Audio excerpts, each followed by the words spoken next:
Hello friends, today I am here to do the Netflix and books tag. I forget to look what it's actually called. Steph at Steph Romance Book Talk tagged me in it, so I will leave her video.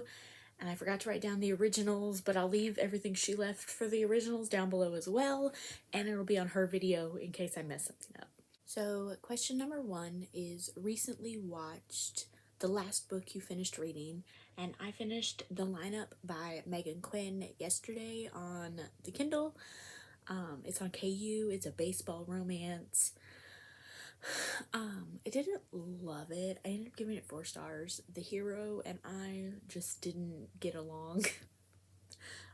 But I did like it overall. Question number 2, top picks, a recommended book or books based on books you have previously read. And I went to Goodreads for this to try to get some recommendations of ones that I've done, of books that I've read this year. And the only one I could find that was actually on my TBR shelf, because I wanted to get books that I already own to try to, like, if I liked this book, maybe I'll read this book faster to get it off my TBR. The book it recommended from was Someday My Duke Will Come by Christina Britton. I read that one. I think I gave it 4 stars. And Goodreads recommended The Princess and the Rogue by Kate Bateman. I think this is book 3 in her Bow Street Bachelor series. I think there's a Passionate Kiss with a Beautiful Stranger in a Brothel.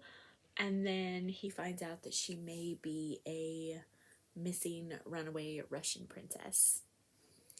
That sounds so good. I need to read this series. Question 3, recently added the last book you bought. And it's actually not here yet. I bought it on Thrift Books, and it's taken a wild trip across the country from like Oregon to Illinois to Georgia, hopefully on its way to Texas at this point.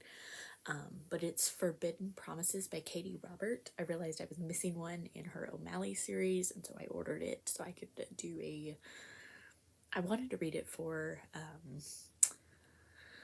Mafia Romance Readathon, but that's just not going to happen at this point. Question 4, popular on Netflix, books that everyone knows about, 2 you've read and 2 you haven't.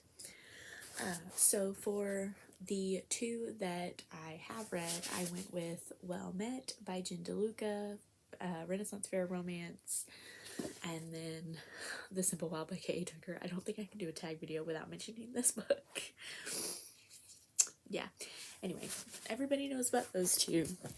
So for the 2 that I have not read, one of them I went with a historical, which really could have been so many historicals, but I chose Mine Till Midnight by Lisa Kleypas. I haven't read this one yet.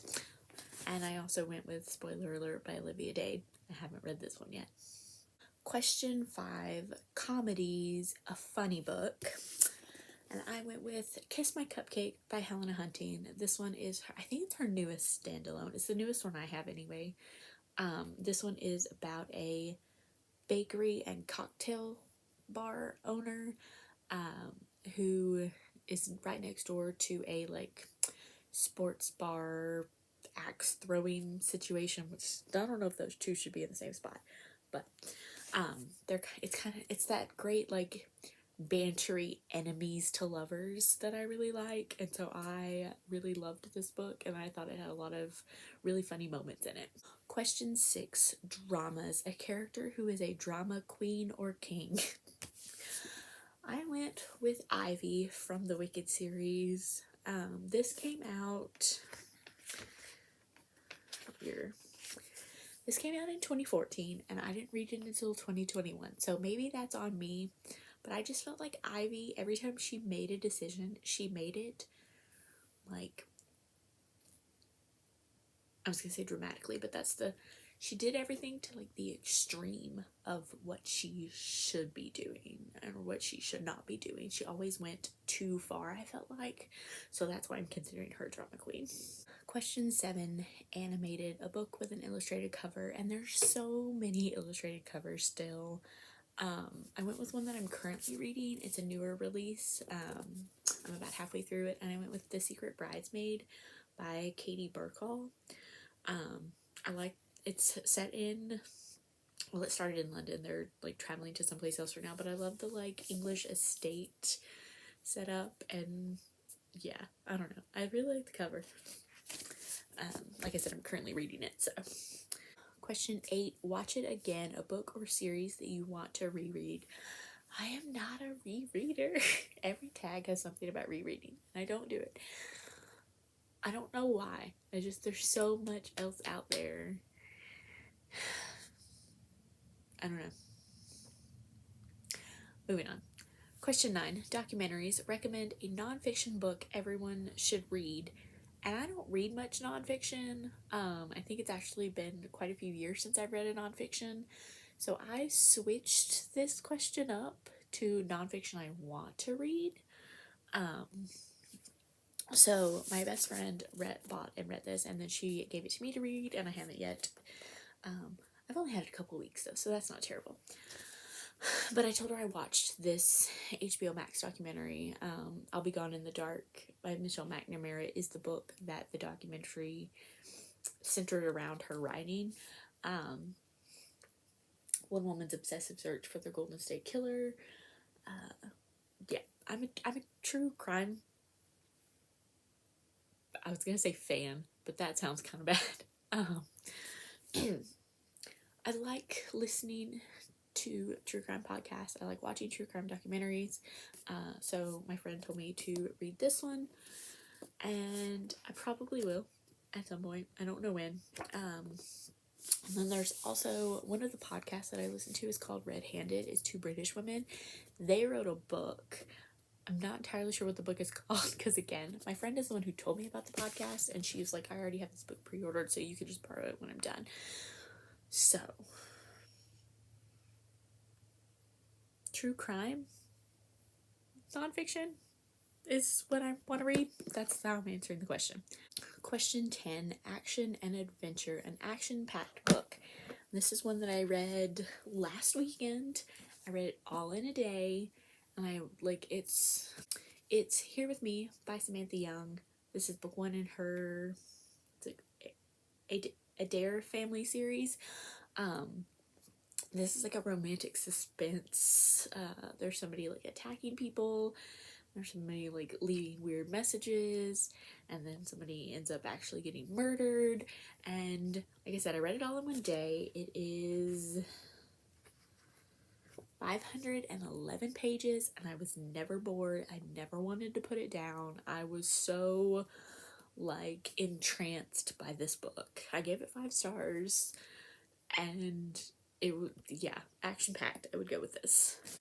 Question 11, new releases. Book that just came out or will be coming out soon that you can't wait to read. And I am actually pretty far behind in my new release reading because of the slump I was in May. So these are all the May releases that came out that I haven't read yet. How to Find a Princess by Alyssa Cole. This is book 2 in her Runaway Royals series. I'm gonna so butcher this woman's name, and I'm so terribly sorry. Please correct me how to say it. But it's A Low Country Bride by Perslasia Williams. That's probably terribly wrong. I have, stuff is falling. A Fate of Wrath and Flame by K.A. Tucker. This is a fantasy romance by K.A. Tucker. I don't know much about it, but K.A. Tucker is an auto-buy for me, so get to it at some point. This one is one I can't believe that I haven't read yet, but I didn't want to try to pick it up during a slump. So, The Most Beautiful Girl in Cuba by Chanel Cleaton. This is, it's a series, but it's like not a series. I don't know how to describe it, but again, this cover. And then finally, the last one, A Wicked and Beautiful Garden by Katie McGarry. This is Witches of the Island, book 1. It's a fantasy. I think it's a fantasy. Fantasy or adult 28-year-old. Yeah, so fantasy adult from Katie McGarry. Yes, please. So that's my new release stack that I haven't read yet that I need to get to. And finally, question 12, Max, tag some people. I don't remember who all Steph tagged, so if it's a repeat, just go with it. Tagged Morgan at Nothing Better Than a Book, and Laura from Laura's Library Card. Gonna tag Carrie from The Bookish Soper, and Marianne from We Last with a Book. So that is my, I think it's the Netflix and books tag. I really should have looked at what it was called. But that's my video. Thank you guys so much for watching, and thank you, Steph, for tagging me. I will see y'all next time.